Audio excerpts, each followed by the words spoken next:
Sean bienvenidos a este nuevo podcast, Memoria e Historiadores. Hoy tenemos un tema muy fascinante que titula La memoria y el Señor de los Anillos. Lo primero que hay que recalcar acerca de esta gran y monumental obra es que es una obra de memoria, tanto en sí misma como símbolo o también dentro de su obra como tal, dentro de la trama de la obra, también se ven elementos memorísticos muy profundos. Eso es lo que en este podcast pretendo analizar y pretendo regalarles a ustedes esta perla de conocimiento. Yo creo que lo primero que vale recordar es que la obra en su totalidad es una obra de post-memoria personal cristiana católica del autor. Y bueno, ¿y cómo así que es una huella de post-memoria? Primero que todo, tenemos que entender de que la post-memoria es la memoria que viven los individuos que no experimentaron los hechos como tal. Es una memoria que es heredada. Entonces el autor, cuando escribió esta obra, estuvo escribiendo una obra que es cristiana, con muchos elementos. Ya vamos a exponer alguno de ellos como tal. Y es porque vale la pena recalcarles a ustedes de que el cristianismo es una religión de memoria. Pues primero está enmarcada en un tiempo lineal que va desde el Génesis hasta el final de los tiempos, el Apocalipsis, en un tiempo lineal, y entre esos dos aspectos ahí es donde nosotros nos desenvolvemos. Y es que el cristianismo tiene estas características, es que por un lado tiene una huella, nos hereda esa posmemoria por medio del texto sagrado, de los textos sagrados que van en esa compilación que se llama la Biblia, al igual que los hebreos, la Biblia hebrea o la Biblia cristiana. Pero también hay un componente que es una tradición, una memoria, que son elementos que no están escritos, pero que a lo largo de los siglos, por medio del ritual, se han perpetuado hasta nosotros. Entonces el autor, por ejemplo, en la obra, nosotros podemos ver que hay muchísimos elementos que nos remiten a que la historia es completamente cristiana y en especial con énfasis católico. Uno de los elementos más impresionantes de la obra es una serie de fantasmas que hay, que son unos nueve espectros demoníacos que persiguen al protagonista a lo largo de toda la obra.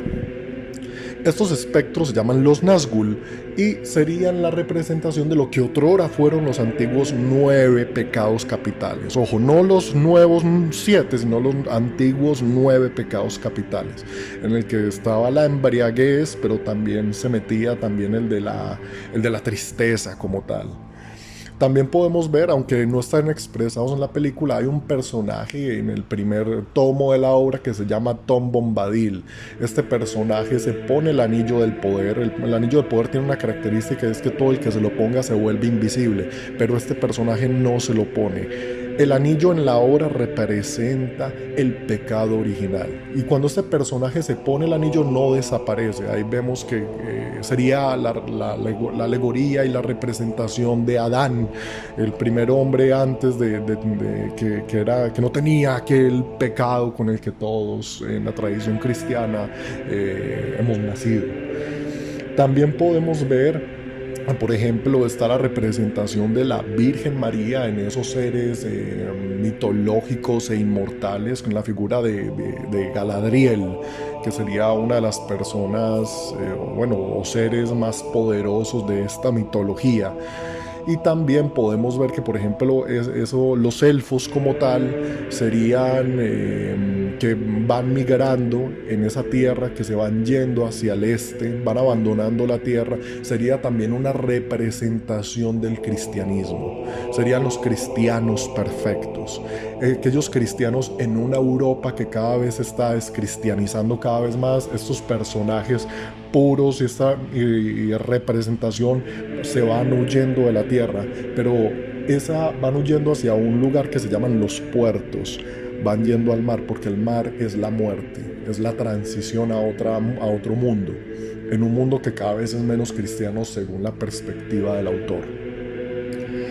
Entonces, para poder ya meternos en tema, Un punto también que vale la pena recalcar, la figura del enano, de los enanos, serían los hebreos. Es importante, ténganlo ahí presente, métanle cabeza y analícenlos. Y bueno, entremos ya en materia. Dentro de la obra, más allá del símbolo y más allá de ese tipo de cosas a nivel macro, dentro de la trama de la obra podemos ver diferentes tipos de memoria. Yo creo que una de las memorias más impresionantes sería como esa memoria freudiana del subconsciente. En la obra podemos ver que hay un rey que sería el rey Theoden, de un reino que se llama Rohan, y este personaje, su memoria, él pierde la memoria en algún momento. Él tiene como una especie de Alzheimer, por decirlo así, porque su memoria está completamente capturada por un mago muy poderoso que se llama Saruman.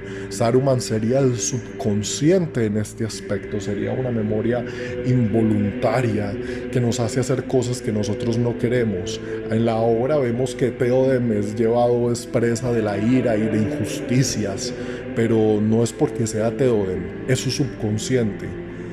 Entonces, eso por un lado, pero también tenemos que otros tipos de memoria, como por ejemplo hay otro tipo de memoria que es involuntaria, que es aquella memoria que nos lleva a pensar en los momentos difíciles, en aquellos lugares y personas que nosotros queremos.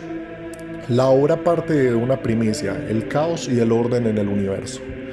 El caos representado por esas fuerzas destructoras que están más allá de las fronteras, que nosotros no controlamos, que nos generan pánico, que nos generan miedo, que nos generan ansiedad como tal.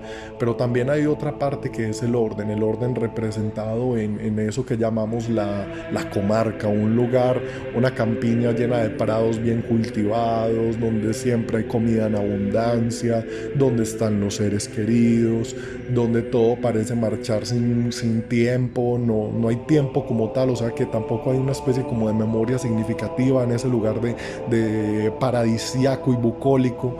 Entonces, cada vez cuando los personajes emprenden ese tránsito, esa gran tarea heroica de ir más allá de las fronteras de la obra y se encaminan y se meten en esas pruebas titánicas de dolor y de sacrificio, cuando están en los momentos de soledad, de dolor más profundos, su memoria siempre involuntariamente se remite a la comarca, a ese lugar bucólico y en ese lugar casi pastoril podría decirse, y siempre recuerdan, no, en este momento deberían estar sembrando las vides en la comarca, o deberían estar recogiendo los frutos de otoño.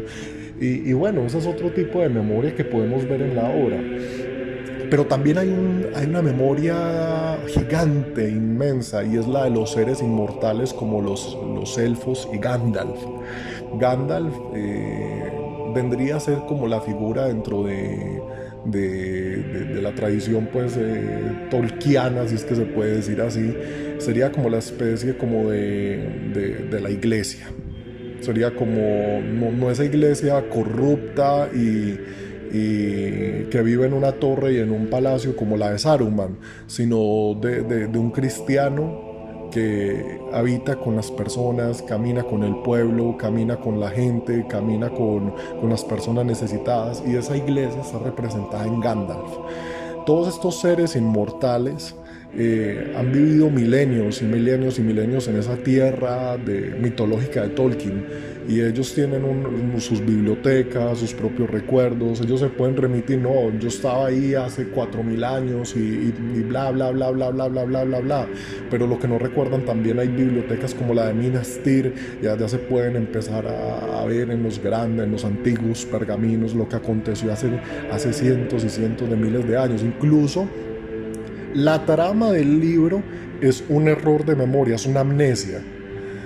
En la obra podemos ver de que aconteció en un pasado remoto un gran error. Alguien cometió un gran pecado, y ese pecado cayó en el olvido durante miles de años. Fue una amnesia. Si ese error se hubiese recordado, se le hubiese buscado solución repentina y oportuna, pero no fue el caso. Mucho tiempo pasó y mucha gente después se vio perjudicada por eso, al menos eso es la trama mitológica. También podemos ver que según pues el criterio del autor, la obra en general también hace parte de su memoria personal más allá del aspecto religioso. Y es que como excombatiente de la Primera Guerra Mundial, de haber presenciado los horrores, por ejemplo, el autor, si no estoy mal, él fue soldado en la batalla del Somme, una batalla que en los primeros minutos de la batalla ya habían muerto 19.000 personas. Pues eso eran unas carnicerías dantescas de lo que muestra como la brutalidad de la naturaleza humana. Entonces el autor mete ese componente de memoria en la obra. ¿Cómo está representado ese componente de la guerra en la obra? Uno ve que cuando uno lee las páginas del Señor de los Anillos hay un horror. Uno tiene la sensación de que hay algo que se acerca, de que hay algo mecánico que se acerca y que te va a perseguir, algo que se mueve en la sombra más oscura, algo que está ahí acechando, que está a punto de destruir todo lo que nosotros más amamos. Es el horror de la guerra. La historia del Señor de los Anillos la quieren contar como un cuento bonito, lleno de niños. Hoy en día sacan series infantilizadas, sacan series, la verdad, pues como muy tontas y muy ridículas. Porque la historia del Señor de los Anillos es la historia de los horrores del combate. Es la historia de lo más bonito como de lo más horrible de la naturaleza humana. También podemos ver otro elemento y último para cerrar este podcast que vale la pena resaltar, y es que, por ejemplo, el anillo del poder, que sería el pecado original, es transmitido de padres a hijos, y no importa que el padre sea biológico. Por ejemplo, nosotros nos damos cuenta de que Frodo, el protagonista de los libros anteriores de Tolkien, del Hobbit, es el tío abuelo, pero hace las veces de papá de Frodo porque Frodo es huérfano, pero aún así es Frodo el que le pasa el anillo, le hereda el anillo, le hereda esa gran carga, le hereda esa responsabilidad, le hereda la responsabilidad de habitar con su propia naturaleza, le hereda esa responsabilidad de ser ángel y demonio al mismo tiempo. Por eso yo los invito a ustedes a leer esta magnífica obra, a analizarla, a ver su significado no solamente académico. Los invito a ver ese significado espiritual, místico, esa obra que tanto nos tiene para enseñar acerca de nuestra propia naturaleza, del mundo. Y bueno, este fue el podcast Memoria e Historia de Miguel Restrepo García. Muchas gracias por haberme escuchado.